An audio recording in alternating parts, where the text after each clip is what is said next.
মুহূৰ্তত দিব বিচাৰিছোঁ এটা অতিকৈ গুৰুত্বপূৰ্ণ খবৰ। ৰাজ্যত উৎকট গৰমৰ মাজতে প্ৰচণ্ড ধুমুহা বৰষুণ বজ্ৰপাতৰ হাই এলাৰ্ট প্ৰদান কৰিছে বতৰ বিজ্ঞান কেন্দ্ৰই। ইতিমধ্যে ৰাজ্যৰ ঠায়ে ঠায়ে প্ৰচণ্ড বৰষুণ হোৱা পৰিলক্ষিত হৈছে। গুৱাহাটী মহানগৰীকে ধৰি ৰাজ্যৰ কেইবাটাও প্ৰান্তত আজিৰ দিনটোত বতৰে অতি ভয়াৱহ ৰূপ ধাৰণ কৰাৰ আশংকা ব্যক্ত কৰিছে বতৰ বিজ্ঞান কেন্দ্ৰই। আজিৰ দিনটোত ক'ত ক'ত বতৰে অধিক ভয়াৱহ ৰূপ ধাৰণ কৰিব, ক'ত কিদৰে পৰিৱেশৰ সৃষ্টি হ'ব, এই মুহূৰ্তত জনোৱাৰ চেষ্টা কৰিম। ব্ৰেকিং নিউজ এই মুহূৰ্তত উৎকট গৰমৰ মাজতে অসমত আজিৰে পৰা নেৰা নেপেৰা বৰষুণ। গুৰুত্বপূৰ্ণ খবৰ, ধুমুহা বৰষুণ শিলাবৃষ্টিয়ে ৰাজ্যত চলাব তাণ্ডৱ। গুৱাহাটী মহানগৰীকে ধৰি কেইবাখনো জিলালৈ ইতিমধ্যে হাই এলাৰ্ট প্ৰদান কৰিছে বতৰ বিজ্ঞান কেন্দ্ৰই। ইতিমধ্যে ঠায়ে ঠায়ে আৰম্ভ হৈছে প্ৰচণ্ড বৰষুণ। দৃশ্যাংশ আছে, পৰৱৰ্তী পৰ্যায়ত দৃশ্যাংশও দেখুৱাম। বৰষুণৰ লগতে ঘণ্টাত 40ৰ পৰা 50 কিলোমিটাৰ বেগত বলিব বতাহ।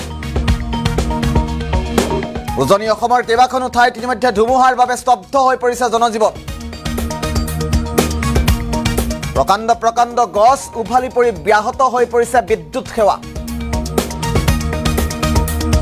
উৎকট গৰমৰ মাজতে ৰাজ্যত প্ৰচণ্ড ধুমুহা বৰষুণ বজ্ৰপাতৰ আশংকা ব্যক্ত কৰিছে বতৰ বিজ্ঞান কেন্দ্ৰই। ইতিমধ্যে গুৱাহাটী মহানগৰীকে ধৰি ৰাজ্যৰ বিভিন্ন প্ৰান্তত ধুমুহা বৰষুণ শিলাবৃষ্টিয়ে চলাব তাণ্ডৱ। ক'ত কি পৰিৱেশৰ সৃষ্টি হৈছে আজিৰ দিনটোত, এই মুহূৰ্তত দৃশ্যাংশ দেখুৱাম।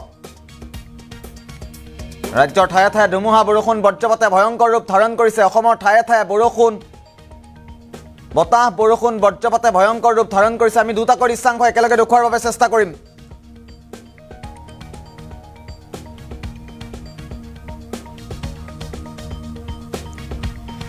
ধুমুহা বৰষুণ বজ্ৰপাতে ৰাজ্যৰ ঠায়ে ঠায়ে ভয়ংকৰ ৰূপ ধাৰণ কৰিছে। ক'ত কেনেধৰণৰ পৰিৱেশে বিৰাজ কৰিছে। প্ৰকাণ্ড প্ৰকাণ্ড গছ উভলি পৰি বিদ্যুৎ সেৱা ব্যাহত হৈ পৰিছে। আৰু এয়া ৰাজ্যৰ বিভিন্ন প্ৰান্তৰ পৰা দৃশ্যাংশ মুহূৰ্তত দেখুৱাই আছোঁ ক'ত কি পৰিৱেশৰ সৃষ্টি হৈছে।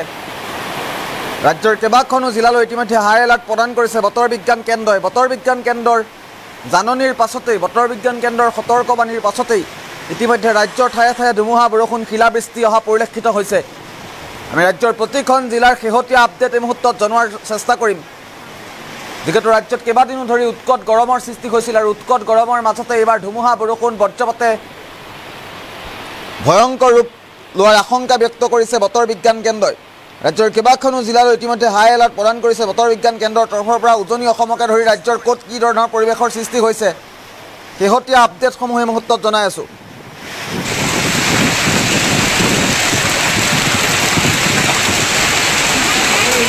মৃণাল ডেকাই এই মুহূৰ্তত লিখিছে গুৱাহাটী 9 মাইলত হৈ আছে। ইতিমধ্যে গুৱাহাটী মহানগৰীত প্ৰচণ্ড বৰষুণৰ সৃষ্টি হোৱা পৰিলক্ষিত হৈছে। গুৱাহাটী মহানগৰীৰ ঠায়ে ঠায়ে ধুমুহা বৰষুণৰ আশংকা ব্যক্ত কৰা হৈছিল আৰু বৰষুণৰ আশংকা ব্যক্ত কৰাৰ পাছতে ইতিমধ্যে প্ৰচণ্ড বৰষুণ সৃষ্টি হোৱা পৰিলক্ষিত হৈছে ৰাজ্যৰ ঠায়ে ঠায়ে।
ইতিমধ্যে উল্লেখ কৰিছোঁ যিহেতু ৰাজ্যৰ কেইবাখনো জিলালৈ ইতিমধ্যে হাই এলাৰ্ট প্ৰদান কৰিছে বতৰ বিজ্ঞান কেন্দ্ৰৰ তৰফৰ পৰা গুৱাহাটী মহানগৰীকে ধৰি ৰাজ্যৰ কেইবাখনো প্ৰান্তত আজিৰ দিনটোত বতৰে অতি ভয়াৱহ ৰূপ লোৱাৰ আশংকা ব্যক্ত কৰিছে আঞ্চলিক বতৰ বিজ্ঞান কেন্দ্ৰ গুৱাহাটীৰ তৰফৰ পৰা আৰু আঞ্চলিক বতৰ বিজ্ঞান কেন্দ্ৰ গুৱাহাটীৰ তৰফৰ পৰা আজিৰ দিনটোত ক'ত এলাৰ্ট প্ৰদান কৰিছে আগন্তুক 5 দিনলৈ কোনকেইখন জিলাত সাৱধান হৈ থকাৰ সতৰ্ক হৈ থকাৰ আহ্বান জনাইছে এই মুহূৰ্তত আমি সবিশেষ যিহেতু এখন তালিকা প্ৰকাশ কৰিছে তালিকাখন এই মুহূৰ্তত দেখুৱাৰ বাবে চেষ্টা কৰিম ক'ত কি ধৰণৰ পৰিৱেশৰ সৃষ্টি হ'ব ধুবুৰীকে আৰম্ভ কৰি উজনি অসম নামনি অসমত কেনেধৰণৰ পৰিৱেশে বিৰাজ কৰিছে এই মুহূৰ্তত আমি সবিশেষ তালিকাখন দেখুৱাৰ চেষ্টা কৰিছোঁ ধুবুৰীত আগন্তুক 5 দিনলৈ 8 মে পৰ্যন্ত আজি যিহেতু 5 মেৰ পৰা 8 মে পৰ্যন্ত 4 মেৰ পৰা এলাৰ্ট দিয়া হৈছে ধুবুৰীত 8 মেলৈকে হাই এলাৰ্ট প্ৰদান কৰিছে বতৰ বিজ্ঞান কেন্দ্ৰৰ তৰফৰ পৰা আৰু বতৰ বিজ্ঞান কেন্দ্ৰৰ তৰফৰ পৰা ইয়াত উল্লেখ কৰিছে ধুমুহা বৰষুণ বজ্ৰপাতৰ লগতে প্ৰচণ্ড ধুমুহা বৰষুণ বজ্ৰপাতৰ লগতে ঘণ্টাত 40 পৰা 50 কিলোমিটাৰ বেগত বতাহ বলিব ধুবুৰীত তাৰ সমান্তৰালভাৱে সাউথ চালমাৰাত এলাৰ্ট প্ৰদান কৰিছে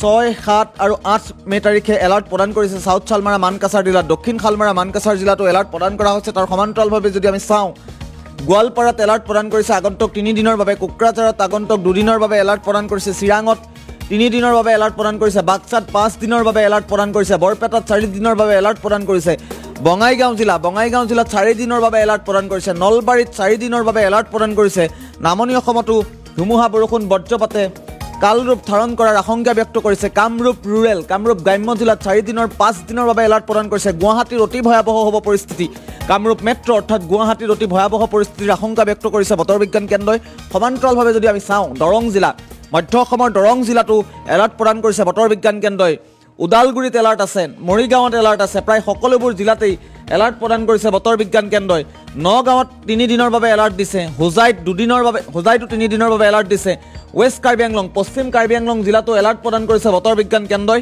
কাৰ্বি আংলঙত 4 দিনৰ বাবে এলাৰ্ট প্ৰদান কৰিছে কাৰ্বি আংলঙত অতি ভয়াৱহ হ'ব পৰিস্থিতি কাৰ্বি আংলঙত 50 পৰা 60 40 পৰা 50 নহয় 50 পৰা 60 কিলোমিটাৰ বেগত বতাহ বলাৰ আশংকা ব্যক্ত কৰিছে সমান্তৰালভাৱে ধুমুহা বজ্ৰপাতৰ লগতে বৰষুণে অতি ভয়াৱহ ৰূপ ধাৰণ কৰিব পাহাৰীয়া জিলা কাৰ্বি আংলঙত পশ্চিম কাৰ্বি আংলঙত এয়া ভয়াৱহ পৰিস্থিতিৰ আশংকা ব্যক্ত কৰিছে বতৰ বিজ্ঞান কেন্দ্ৰই তাৰ সমান্তৰালভাৱে যদি আমি চাওঁ পশ্চিম কাৰ্বি আংলঙৰ পাছত সীমান্তৱৰ্তী গোলাঘাট জিলাতো অতি ভয়াৱহ পৰিস্থিতিৰ আশংকা ব্যক্ত কৰিছে বতৰ বিজ্ঞান কেন্দ্ৰই গোলাঘাটৰ পাছতে এইবাৰ শোণিতপুৰতো 4 দিনৰ বাবে এলাৰ্ট প্ৰদান কৰিছে বিশ্বনাথত 4 দিনৰ বাবে এলাৰ্ট প্ৰদান কৰি হৈছে লখিমপুৰত 2 দিনৰ বাবে ধেমাজিত 2 দিনৰ বাবে যোৰহাটত 3 দিনৰ বাবে মাজুলীত 2 দিনৰ বাবে শিৱসাগৰত 2 দিনৰ বাবে এলাৰ্ট প্ৰদান কৰিছে বতৰ বিজ্ঞান কেন্দ্ৰৰ তৰফৰ পৰা আৰু এবাৰ চৰাইদেউত 2 দিনৰ বাবে এলাৰ্ট প্ৰদান কৰিছে ডিব্ৰুগড়ত 50 পৰা 60 কিলোমিটাৰ বেগত বতাহ বলাৰ সমান্তৰালভাৱে ধুমুহা বৰষুণ বজ্ৰপাতে ভয়ংকৰ ৰূপ ধাৰণ কৰিব ডিমা হাছাওত 5 দিনৰ বাবে এলাৰ্ট প্ৰদান কৰিছে কাছাৰত 4 দিনৰ বাবে এলাৰ্ট দিছে